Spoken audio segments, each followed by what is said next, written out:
2026 में freelancing boom कर रही है and according to Upwork, freelancers have contributed around $1.27 trillion in American economy in year 2023.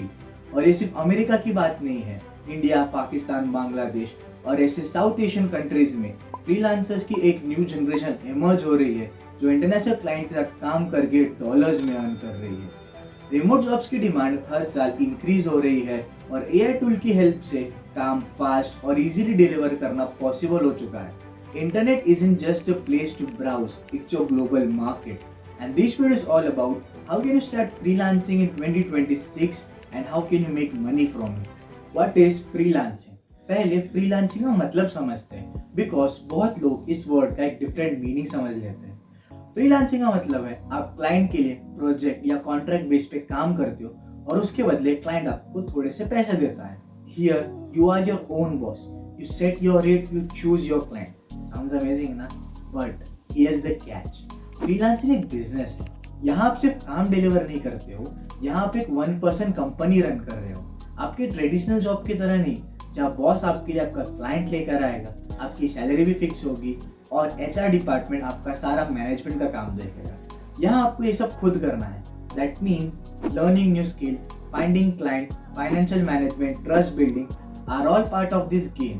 और यही वो वजह है कि बहुत लोग फ्रीलांसिंग स्टार्ट तो करते हैं लेकिन 1-2 महीने में ही क्विट कर देते हैं क्योंकि वो इसे एक साइड हसल की तरह ट्रीट करते, एक प्रॉपर बिजनेस की तरह नहीं। बट अगर आप फ्रीलांसिंग प्रॉपर माइंडसेट से अप्रोच करोगे, जैसे एक बिजनेस में होता है कि वो धीरे धीरे ग्रो होता है, आपको पेशेंस लगेगा, आपको कंसिस्टेंट एफर्ट लगेगा, आपको इस माइंडसेट के अगर आप काम करते हो तो फ्रीलांसिंग आपको financial freedom, flexible schedule and unlimited earning potential की अपॉर्चुनिटी लाके दे सकता है। What skill you should master?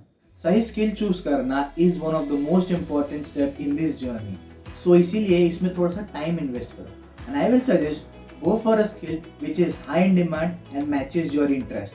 क्योंकि अगर आप कोई ऐसी स्किल सीख रहे हो जिसमें आपको बिल्कुल भी इंटरेस्ट नहीं है तो आप उसे थोड़े टाइम में क्विट कर दोगे या फिर आप उसमें कंसिस्टेंट नहीं रह सकते। Consistency is one of the most important step in your freelancing journey. अगर आपको इन डिमांड स्किल्स के बारे में जानना है सो आई विल सजेस्ट आप अपवर्क या फाइवर जैसे प्लेटफॉर्म पे जाओ, वहाँ देखोगे कौन से स्किल्स करंटली इन डिमांड है और लोग उस पर कितना चार्ज कर रहे हैं। इससे आपको एक प्रॉपर आइडिया आ जाएगा कि आपको क्या सीखना चाहिए। एंड वैसे मैंने इस टॉपिक पे एक वीडियो बनाया है जिसका लिंक आपको डिस्क्रिप्शन में मिल जाएगा। उस वीडियो में मैंने 2026 के टॉप 5 हाई डिमांड स्किल्स के बारे में बात की है। कोई भी एक स्किल चूज करो और उसमें एक्सपर्ट बन जाओ क्योंकि क्लाइंट एक स्पेशलिस्ट को हायर करना प्रेफर करेंगे rather than a journalist, and specialist बहुत ज़्यादा चार्ज भी कर सकते हैं। How soft skill makes you stand out? बहुत सारे फ्रीलांसर्स टेक्निकली तो बहुत स्ट्रांग होते हैं, फिर भी क्लाइंट्स उन्हें हायर नहीं करते या रिपीट वर्क नहीं देते because there communication is poor. Good communication, proper time management and negotiation skills will set you apart. Clients उन फ्रीलांसर्स को हायर करना प्रेफर करते हैं जो उनकी नीड्स को समझे, टाइमली काम डिलीवर करे और कोई प्रॉब्लम आने पे प्री हैंड इन्फॉर्म करे। एक एग्जांपल लेते हैं, आपको कल एक वीडियो डिलीवर करना है बट आपके यहाँ इंटरनेट चल ही नहीं रहा, तो आप क्लाइंट को प्री हैंड इन्फॉर्म करो कि हो सकता है वीडियो में 1 दिन का डिले हो बिकॉज आपके यहाँ पे इंटरनेट इशू है। ये एक बहुत छोटी चीज़ है लेकिन क्लाइंट इस लेवल ऑफ प्रोफेशनलिज्म को बहुत अप्रिशिएट करते हैं। नेगोशिएशन भी एक बहुत अंडररेटेड स्किल है। बहुत नए फ्रीलांसर्स क्लाइंट्स के फर्स्ट रेट में एग्री कर लेते हैं और कोई नेगोशिएशन नहीं करते, maybe out of curiosity और out of excitement, but negotiation करना प्रोफेशनलिज्म है। It shows confidence. Always research market price of your skill before any call or conversation ताकि आप अपने वैल्यू को डिफेंड कर सको। In 2026, AI can do many tasks, but it cannot replace a freelancer who's communicate like a pro and can build a genuine relationship with their client। आपका portfolio आपका proof of work है। ये एक digital CV से ज़्यादा powerful है। Here you can showcase your projects you have done for your previous client। और अगर आपके पास अभी तक कोई क्लाइंट प्रोजेक्ट नहीं है तो आप अपना सेल्फ इनिशिएटिव प्रोजेक्ट भी इसमें ऐड कर सकते हो। फॉर एग्जाम्पल, अगर आपको कॉपीराइटर बनना है तो आप किसी रियल ब्रांड के लिए कोई एड कैंपेन लिख दो और आप उसे अपने पोर्टफोलियो में ऐड कर दो। अगर आप एक वीडियो एडिटर हो तो कोई यूट्यूब से या फिर इंस्टाग्राम से वीडियो उठाओ उसे एडिट करो और उसे अपने पोर्टफोलियो में ऐड कर दो, या फिर आप स्टॉक फुटेज भी यूज कर सकते हो।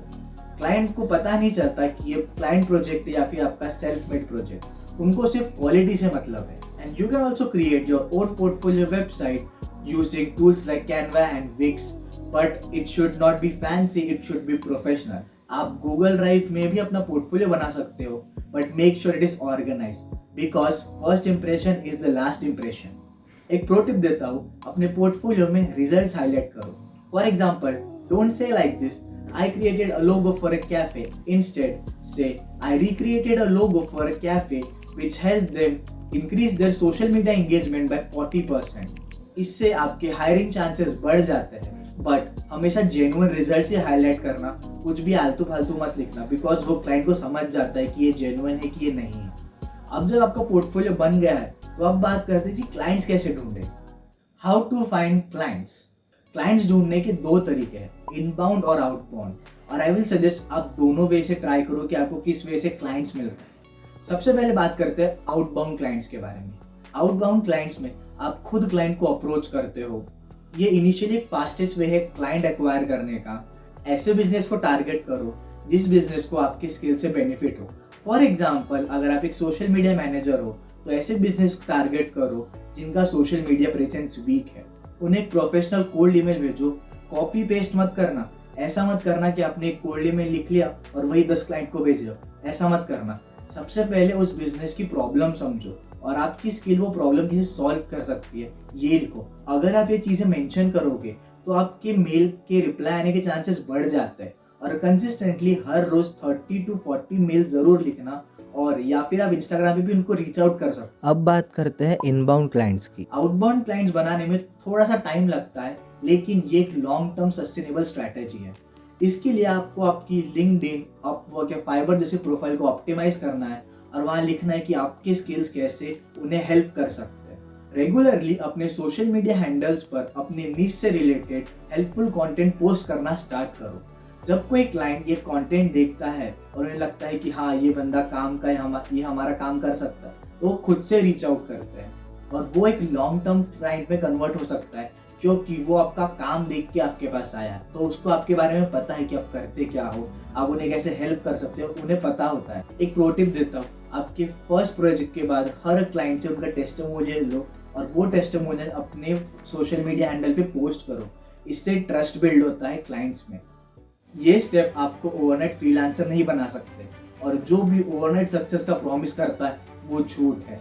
लेकिन अगर आप इन स्टेप्स को कंसिस्टेंटली फॉलो करोगे तो हम गारंटी आप फ्रीलांसिंग में जरूर सक्सेसफुल होंगे। और अगर आपको वीडियो अच्छा लगा हो तो वीडियो को लाइक करना, चैनल को सब्सक्राइब करना, क्योंकि मैं ऐसे ही कंटेंट क्रिएशन और फ्रीलांसिंग से रिलेटेड वीडियोस इस चैनल पे अपलोड करता रहता हूँ।